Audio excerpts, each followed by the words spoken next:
A peaceful demonstration by migrants on the border between Mexico and the United States ended in violence on Sunday. The U.S. Border Patrol fired tear gas and, according to some reports, rubber bullets as some of the demonstrators got past Mexican security forces and approached the San Ysidro crossing.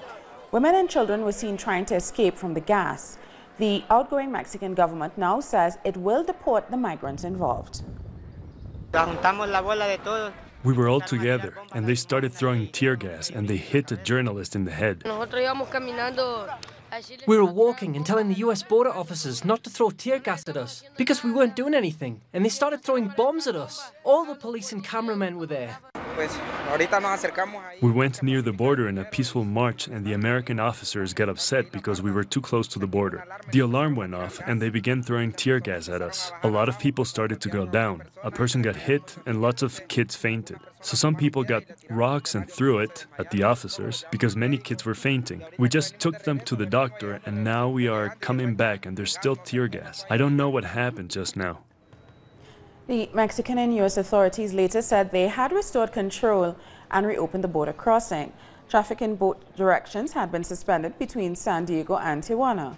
The shutdown came 3 days after President Donald Trump threatened to close the entire border with Mexico. These images show migrants running from tear gas at the border crossing. President Trump also said last week that he had authorized the U.S. military to use lethal force against the migrants if necessary, but no military personnel took part in Sunday's violence. Meanwhile, the U.S. Secretary of Homeland Security, Christian Nielsen, has supported the closure of the border due to the large, quote, number of immigrants who wanted to enter the country. According to Nielsen, some migrants broke the security fence established on the Mexican side by security forces and threw projectiles. Other Central American migrants are in Tijuana awaiting word on their asylum request. Many migrants want to cross despite the xenophobic and anti-immigrant policies in the United States. Donald Trump has tried to prevent them from entering the country and said that migrants who enter illegally from Mexico will not be allowed to apply for asylum. This despite the fact that a judge temporarily suspended his order. We are desperate, waiting for a positive response. We hope that the authorities can come to an agreement. It is not our intention to dismiss Mexican people. Our hope is to receive news for Christmas. Good news for my family back in Honduras. Sunday, November 25th, was the International Day for the Elimination of Violence Against Women. And in Quito, more than 10,000 people marched to raise awareness about the different forms of violence Ecuadorian women face on a daily basis. People of all ages and backgrounds gathered to protest domestic violence, sexual abuse, and harassment against women. They demanded equal rights in the workplace. We are here to resist because the government continues to be negligent with our lives, with our vulnerabilities. There are more than 1 million people missing. For the government, it doesn't matter that women are dying. The justice system does nothing, and sexual abuse keeps happening, which is just simply outrageous. This march is our way to say that we are fed up and we are a community fighting for our justice together, a feminist justice. The Dominican Republic also marked the day with a huge protest. In the capital, Santo Domingo, women gathered to protest all kinds of violence. November 25th, as the International Day for the Elimination of Violence Against Women, was first set to honor the 3 Maribel sisters who were murdered in the Dominican Republic by the Trujillo dictatorship. Now, women across the globe take to the streets every 25th of November to raise awareness about violence. In Colombia, a Guinness World Record was set to support women's rights. More than 4,000 Colombians lit glow sticks in the country's capital, Bogota. This in support of women's rights and non-violence against women. The organizers say Colombia supports peace and the end of all kinds of violence in reference to their decades of armed conflict. It is a very important recognition because we just signed for peace, and I think the whole world is looking at Colombia to see if we can achieve it. And this is a way of saying we Colombians are really against violence against women, and of course that we want peace. I am more than just a man. I am also a partner and a son. I would not like to see any kind of violence towards the people that I love, towards women. And in Turkey, clashes erupted during their march against violence. Police reportedly fired tear gas at protesters after blocking their path with shields and ordering the crowd to disperse. The protesters responded by shouting, "We will not be silent and we are not afraid." The standoff lasted for about 2 hours. In Chile, in Syria's northeast, dozens of Kurdish women marched for the day against gender violence. Women played a prominent role in freeing the region from the Islamic State group. Many women in Afrin continue to be victims of violence. What Turkey is doing is exactly what Daesh used to do. The murders still continue and they still face violence. And the Caribbean has one of the highest rates of rape and intimate partner violence in the world. So this performance from Trinidad critiques the view that women are valued primarily for cooking, cleaning, and reproducing. Cook, clean, make babies repeat. Cook, clean, make babies repeat. Man was made to believe that woman was made for him. Time for a short break. More news in a minute.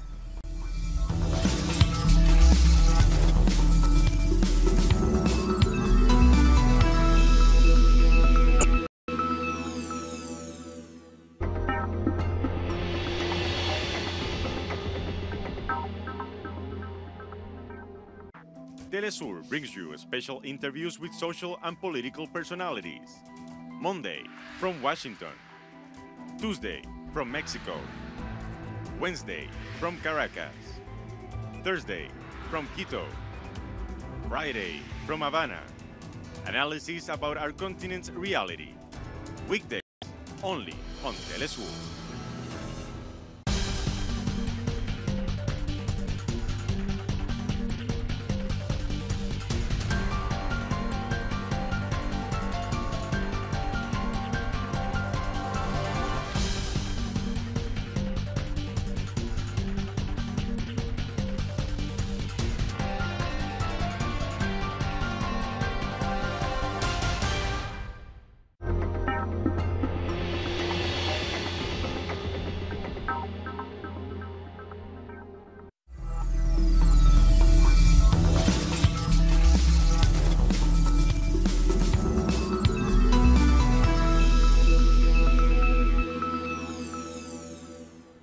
Over 900,000 Mexicans have participated in a public consultation promoted by the President-elect Andres Manuel Lopez Obrador over the weekend.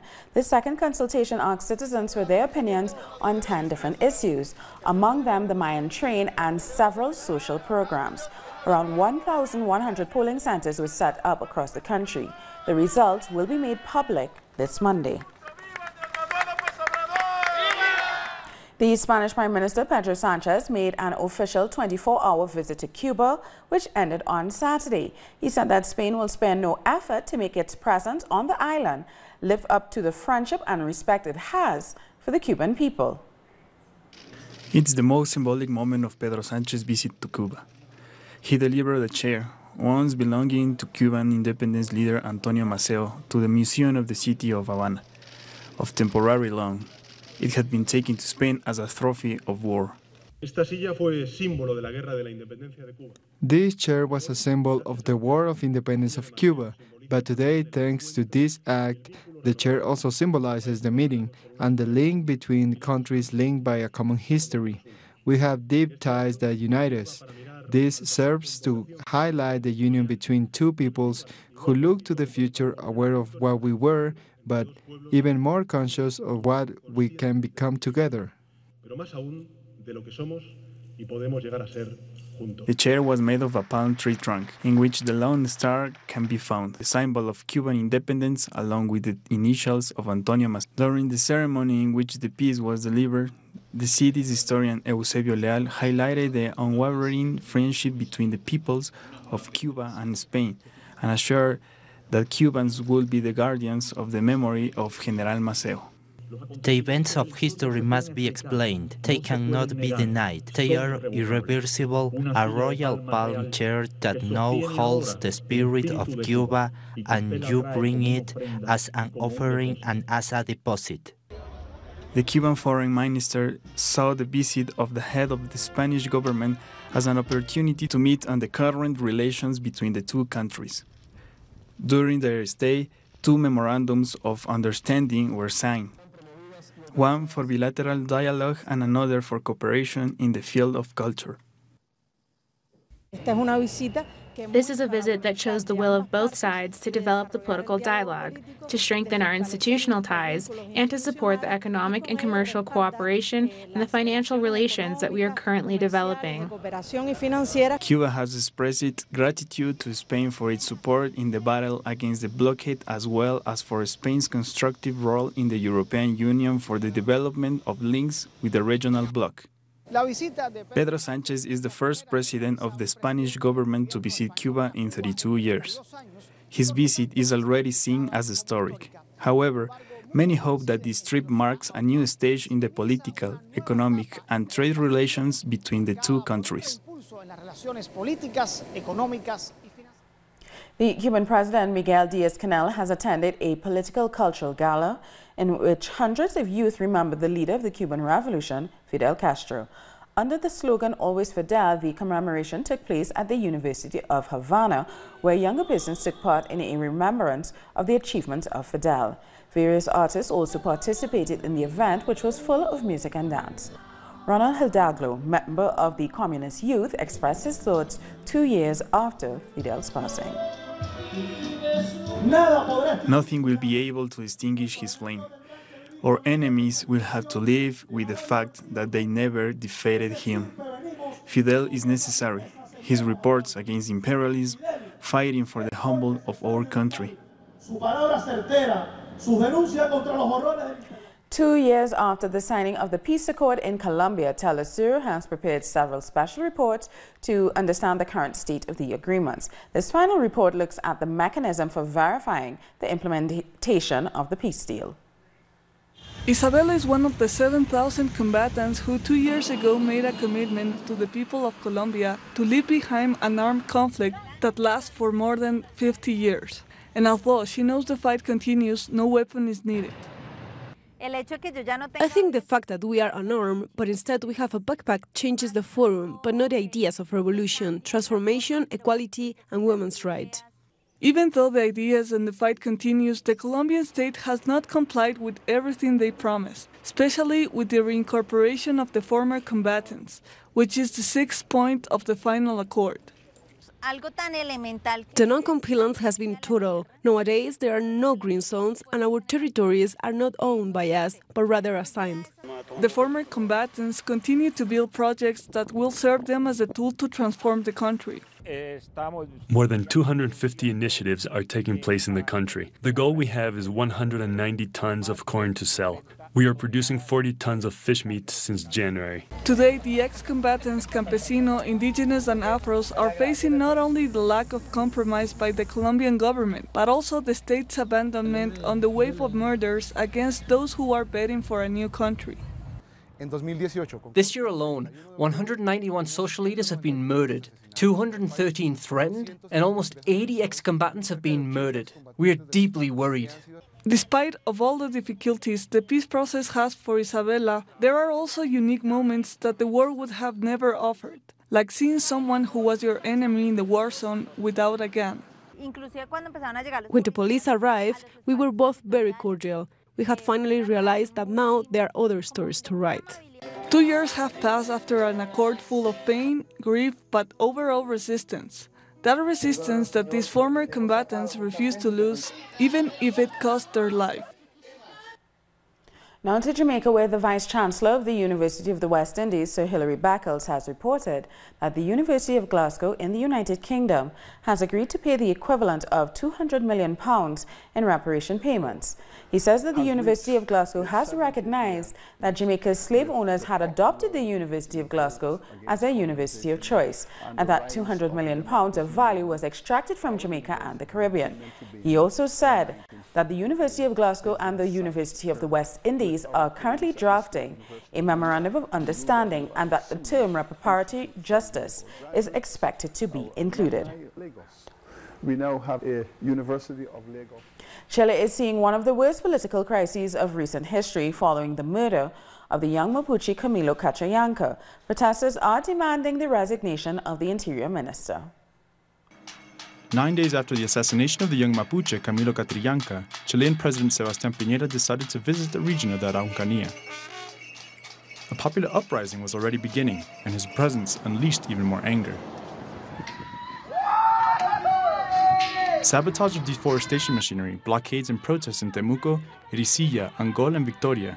This is how President Piñera arrived in Hualmapu. He held meetings with local authorities in the Amor por Chile pavilion, but when he attempted to give some sort of message of conciliation, he denied the existence of police repression against communities. I want to repeat that there is not Comando Jungla. It is an invention or a name that was given by some of the media. What does exist is special forces that exist just as they do in all regions of Chile. And in the case of the Araucanía, they have held a training and received special technological funding. But the experience in the territory is different. Leonardo Curinao, from the Coñomil Epuleo community, has had several face-to-face encounters. He was hit with a bat, but the police who had been trained in Colombia were equipped with weapons of war. Ada Huentecol, Brandon's mother, says that the police broke her son's hip. Indignant, she doesn't speak from the territory while the president carried out his extremely brief visit to the Araucanía. The truth is love. This president is a clown. He looks us in the face like we are dumb. We are not dumb. These are the real terrorists who attack the Mapuche people on a daily basis. The president's statements have only worked to spread uncertainty. For months, the media has referred to the Jungle Command, yet the government continues to deny its existence. Because of transparency laws, we were given the invested amount in police training used to repress the Mapuche people. And in other documents, the existence of that command is all but confirmed. However, President Piñera may have reason. From Colombia, we have confirmed that in order to actually graduate as a jungle command, one must pass 18 months of demanding training. Several of your colleagues called me from Chile. I don't know what is the situation at this time with the commands. We have spent the last 30 years training and preparing police from different parts of the world. The protests continue. They demand the resignations of the Interior Minister, Andrés Chadwick, who is a cousin of the president, who, whether with the title of jungle or not, is the one who is in charge of the Chilean police. The same police which entered the Temucuicui community mid-year, where Camilo was assassinated. Beyond the mistakes that have committed by a few policemen that will always go punished, the job of Chilean police, an institution for which I have the greatest recognition and gratitude, is to protect our lives. Questions remain, and not only for the Mapuche who, like Camilo Catrillanca, were killed by bullets of the state, but also for all those who protest the militarization and criminalization by the Chilean state. We'll take another short break now, but we'll have more news after this.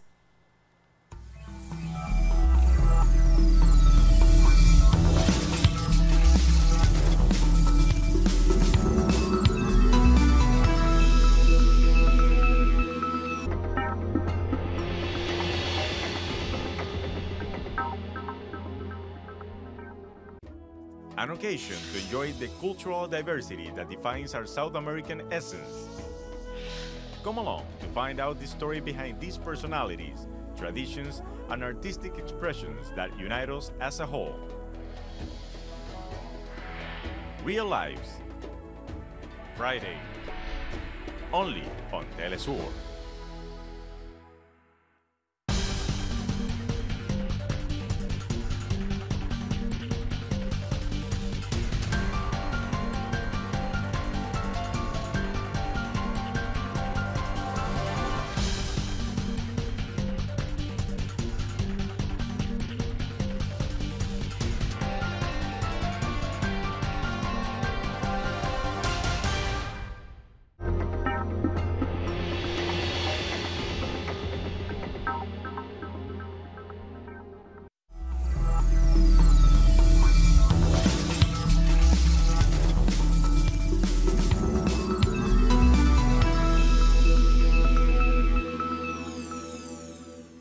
Welcome back. 4 soldiers have been killed in Turkey when a military helicopter crashed in a residential area in Istanbul. The helicopter was on a training flight when it crashed, and it's not yet known what caused the accident. Another Turkish soldier was wounded in the incident. Medical services are at the scene, and the defense minister is expected to visit the area. An investigation is underway. At least 21 people have been killed and 180 injured in flash floods in northern Iraq. Roads were inundated and vehicles were stuck in the mud. Thousands of people had to flee their homes. The flooding came after 2 days of heavy rainfall in the region. And 15 people have been killed at a Sufi shrine in Somalia. 10 others were also wounded when members of Al-Shabaab attacked the religious temple. The attackers burst into the center with a vehicle loaded with explosives and then shot at people inside. The attack was apparently aimed at a Sufi cleric. Parliamentarians in Niger are calling on the government to take steps to find the girls abducted last Friday by the Nigerian jihadist group Boko Haram. Members of parliament in the southeastern region of Darfur want urgent measures to recover the at least 15 girls kidnapped from different villages. According to locals, more than 50 assailants carried out the abductions. The Boko Haram insurgency have left 20,000 people dead and 2.6 million displaced in 9 years.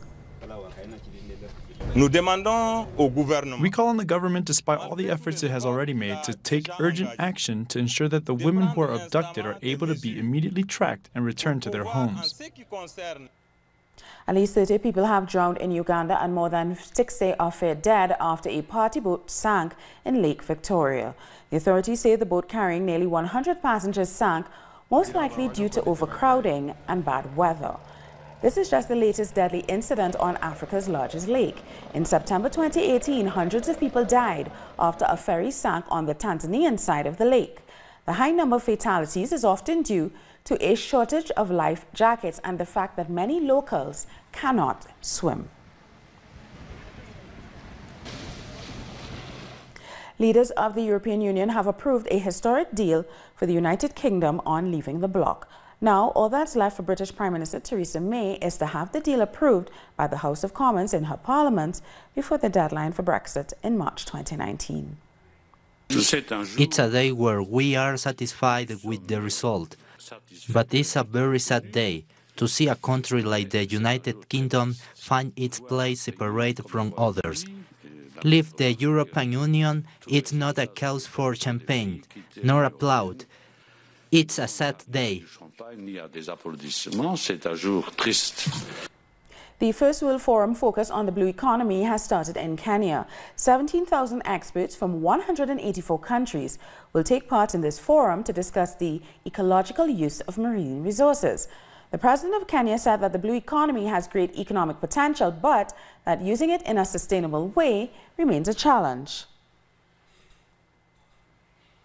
China has reduced the intensity of its carbon dioxide production by 46% in 2017. This surpasses its goal of cutting it by 45% by 2020. The numbers are compared to the year 2005.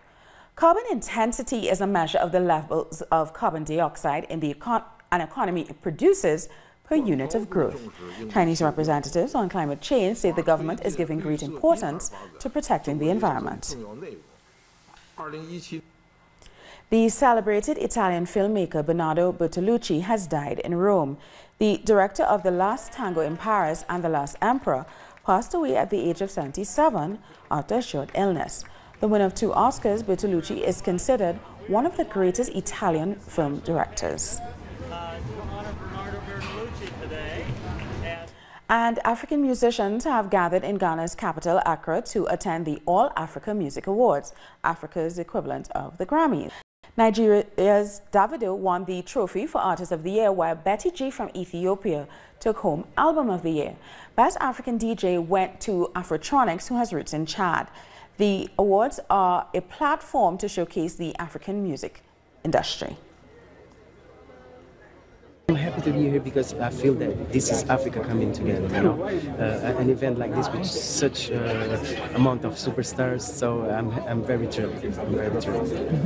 I'm sure it's gonna change many things for me or for other winners to spread African music in all over the world, because we all know that Africa is the mother of the groove, of the beat, of the sound.